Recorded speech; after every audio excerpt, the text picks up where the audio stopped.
racing. Here is the next big thing. Explicit bolted in the Temlee by 3 lengths Alpha Zulu. Valpolicella in front. Zohar Bales trying hard. He dives. He missed Valpolicella. One of the great races on the calendar. As they turn, Scalacci and Timzu. Scalacci grabbed by Timzu. Oh, he's good. Timzu takes out the Oz Cup by a length and a half. Well, it is that time of the year at the Meadows. It is Australian Cup time, and we've got week 1 of the carnival this Saturday night at the Meadows, headlined by the 2 Group 1 invitationals, the Temlee for the sprinters and the Zoom Top for the stayers. We're here today to preview both of those big ones this coming Saturday night. My name's Jason Adams. I'm joined by Corey Smith from the Meadows. And Smithy, it's a big period of time for the club. For a long time, this was a signature event. Now the Phoenix is around. It's a bit different, but still a massive part of what the MGRA looks like. Yeah, huge part of our year. The Australian Cup Carnival is a bit different to what the rest of our races are. We're used to the Top Guns. We're used to the Phoenixes, which are a bit of the one-and-done style races where they're just 1 week series. But the Australian Cup Carnival, 3 weeks, 5 Group 1s across those 3 weeks. It's just a massive time of the year, and I can't wait to get stuck into it this weekend. It's going to be a big night. Of course, the Australian Cup heats on the card as well, which are going to be sensational. Also joined by Molly Haynes. And Molly is a greyhound racing purist, as we all are. It is a really special time of the year. It sure is. I think what I love about the Australian Cup Carnival is that there are stories from every angle, and, you know, without a doubt, there is going to be tears, and I think that's what I love most about it. Yep, 100%. All right, 2 Group 1s a preview. The first of them will be the Temlee for the sprinters, where the Hollywood red carpet gets rolled out for this lot, and we know it's been won by some of the greats of the sport in the past. And how can we forget, as we just saw in the Open, and the win of Explicit last year has set up such an amazing 2024. This is the way the honour roll looks, Molly, and there is superstars littered throughout this thing, and as we know, there's a list of greyhounds that wouldn't be out of place this year on that honour roll. Without a doubt, there's some huge names, but I need to draw both of your attention to 2014, Zelmar Fever. There was no way we're going to get through this without me mentioning Zelmar Fever. It was an honour to be a part of that, and I think I see her name, I think of Linda Britton, and I'm just glad I can be a part of going through this race today.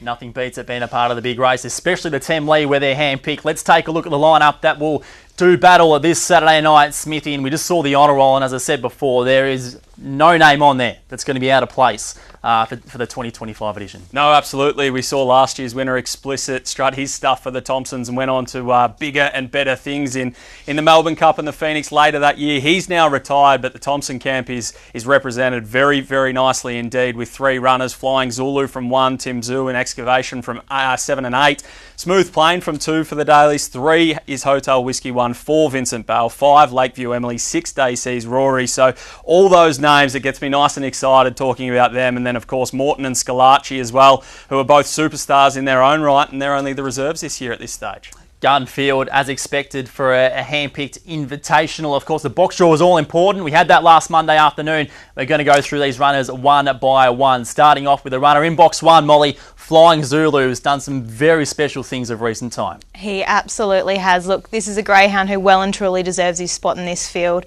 I think what I really enjoy about watching this dog race is the fact he doesn't necessarily jump out of the boxes superbly, but as soon as he hits the ground, it's just next level. He's off and gone, and what a record from box 1 too. I reckon 6 wins from 7 starts. Not a bad box to come up against. Well, throughout 2024, he almost raced in the shadow of his kennel mates in Tim Zhu and also Explicit Smithy, but his form recently has been sublime, and no bigger highlight than his win at Sandown Park.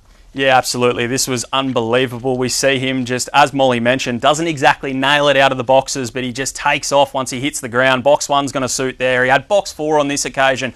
And some of the runners that are in behind him in this race, you see Big Energy, who's one of the fastest dogs that we have seen in recent times. He's chasing him, but he's chasing in vain. And Flying Zulu, he just puts the foot down, particularly in that middle part of the race. His 300, his 400 metre splits are just absolutely off the charts. And he's strong enough in the run home as well. You see that curly tail out in front, and there's not many that can catch him from there. 100%. The 3rd fastest time ever seen at Sandown Park did Flying Zulu put together. Now to move on to the runner from box 2, and that is the mighty Smooth Plane. Molly, who's been in great form of note. His campaign in Queensland didn't end it the way Team Daly wanted it to be, but still performed admirably.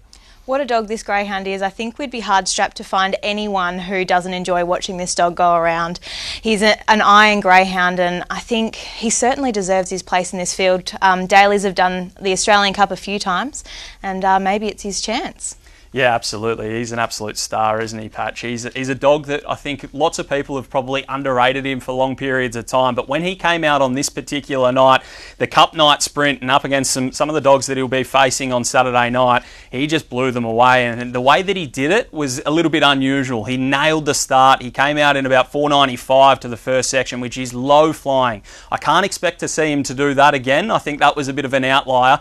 But the strengths that he does, that he does have, that he shows week in, week out, are his middle sectors and this run home as well. He's flown around the Meadows. We saw that in his his exhibition trial leading up to the Phoenix, and he was absolutely enormous in the world's richest greyhound race in December as well.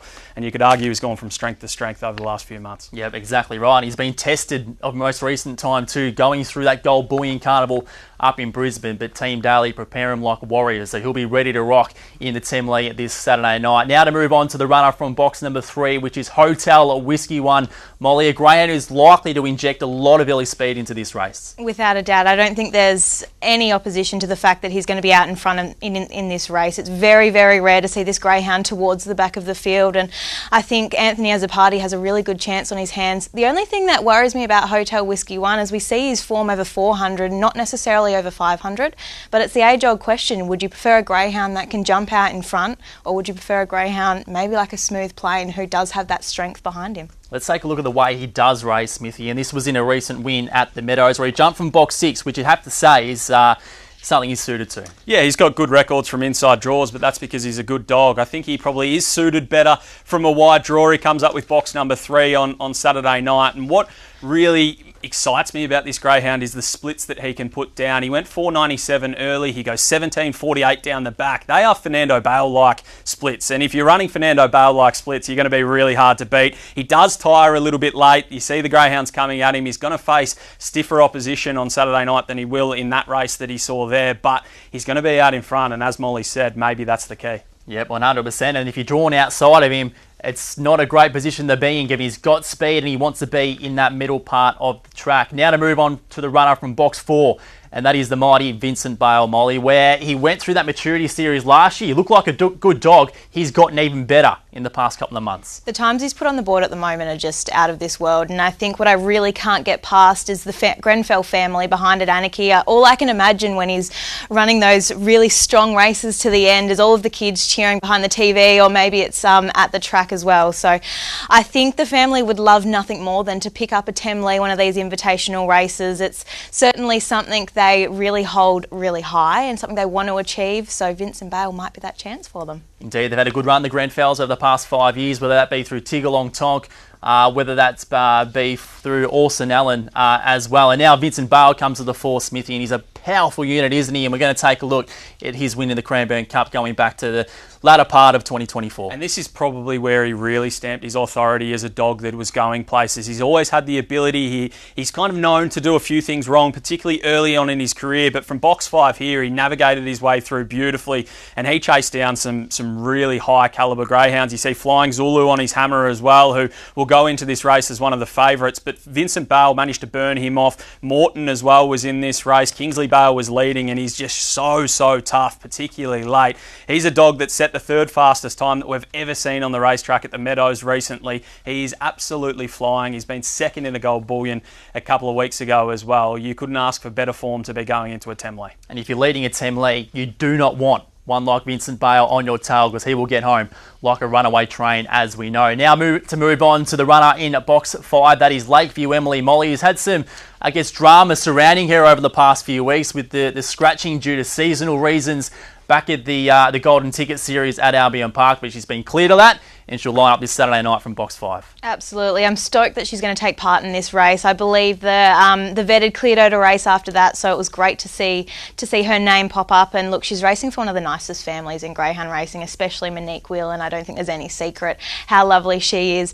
This is a greyhound who also has fantastic early speed. If she's out in front, there's not too many greyhounds who have that much of a chance of catching her, so just depends on which Lakeview Emily turns up. That's it. Speed is her biggest asset, Smithy. We've known she's been up and down at times, but when she's got it right, she's an absolute rocket. Yeah, exactly right. When she nails the start, there's not many dogs that can run the sectionals that she can run. We see her here from box number 1, where she breaks that 29-second barrier, that magical 29-second barrier at Sandown. She does that with just blistering early speed. She's got to go from box number 1 on that occasion to box number 5 here.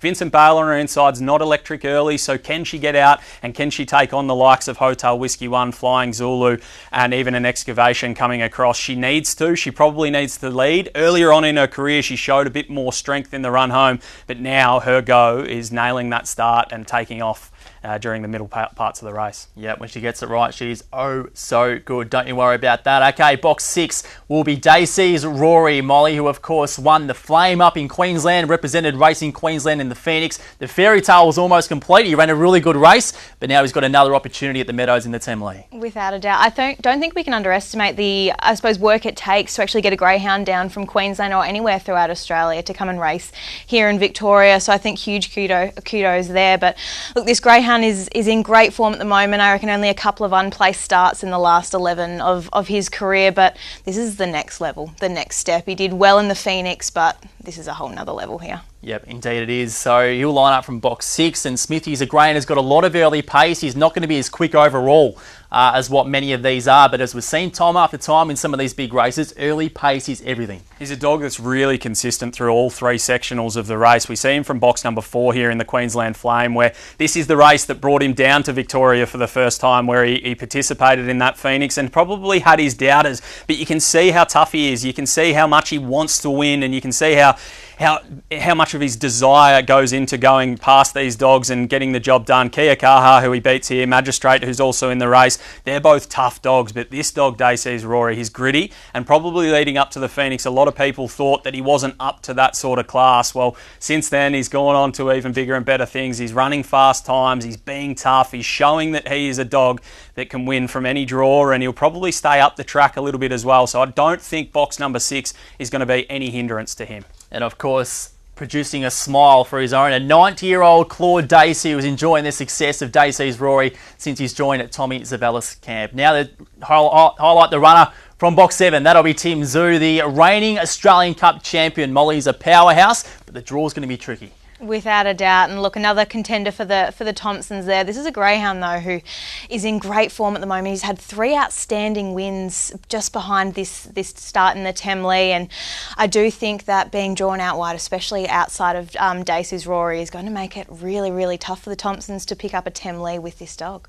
He's got a big ownership group, so there'll be no shortage of fans there at the Meadows on Saturday night. But Smithy's strength looks to be from inside draws, but there has been times where he's been awkwardly drawn and made us all look foolish, gone straight to the front, ran good time.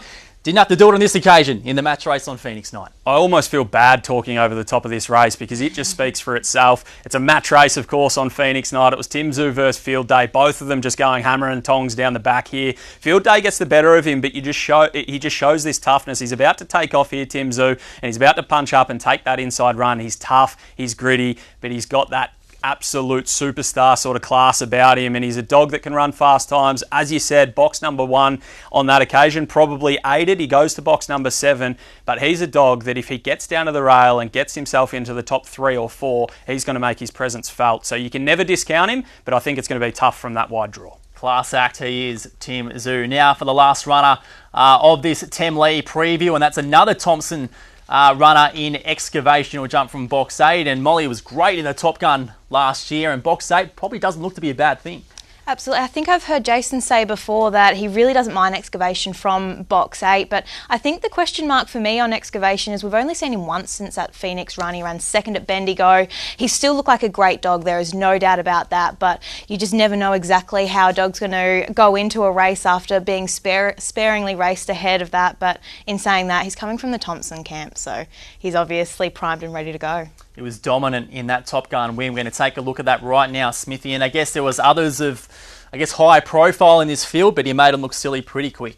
Yeah, well, most people were probably thinking Explicit was going to be able to dominate for the Thompson camp. That's him from the wide draw trying to get across. Couldn't quite get there, but it was Excavation that showed that blistering early speed, and he just put them to the sword down the back. He's a dog that generally needs to lead to win. Box number 8 is not ideal for that, but if he does nail the start and if he can get across, they're just not going to catch him. He runs 29.52 on this occasion. This was in the top handful of times that we've seen at the Meadows in recent times, and he just extends away from a really, really high calibre field, and these one-off races for Excavation, I think they really suit him. Yep, indeed, and who can forget that runner-up performance against Sunset Fraser in his Melbourne Cup heat, which did come from a wide draw as well, so certainly knows how to handle that. Of course, the 2 reserves for this Temlee will be Morton and also Scalacci, but now the all-important time for our opinion, if it matters, of to who's going to win the Temlee. Molly Haynes, first to you. Who will be taking home the trophy on Saturday night? I think it's really hard to go past Flying Zulu for me. He's a greyhound who's got a great record from box 1, and I think when you've got the cherry in a group race like this, you really need to take advantage of it.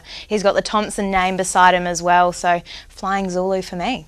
He's going to be a big contender, no two ways about that. Corey Smith, which way are you leaning for the Group 1 Temlee on Saturday? I was all over the shop when we did the box draw patch. I was trying to figure it all out. Hotel Whiskey one likes to use a little bit of the track day. Sees Rory will stay off the track. There's a little bit of speed sprinkled everywhere. 1, 3, 5 and 8, but I've landed with Smooth Plane. This is a dog that I think box number 2 is just going to be able to smoke the pipe on the rail, and he's just going to take off. And he's so strong, and he does not care if there's a dog in front of him. He'll go round him, he'll go under him, he'll go through him if he needs to. He's tough, and I think he's going to be the hardest one to beat. Elite operator is he. I'm with Excavation. I think the draw really suits him. And look, with one like Tim Zoo on his inside, there's going to be room to move. So I've loved the way he's performed from wide draws. And I think, look, when he does get clear, he's absolutely capable of running a time that's Temlee winning time, and he can join that honour roll. Illustrious honour roll that we saw at the start of this preview. That's how the Temlee looks for 2025. We can't wait for that to be run and won this Saturday night. We'll take a quick break and we'll be back with a preview for the Group 1 Zoom Top.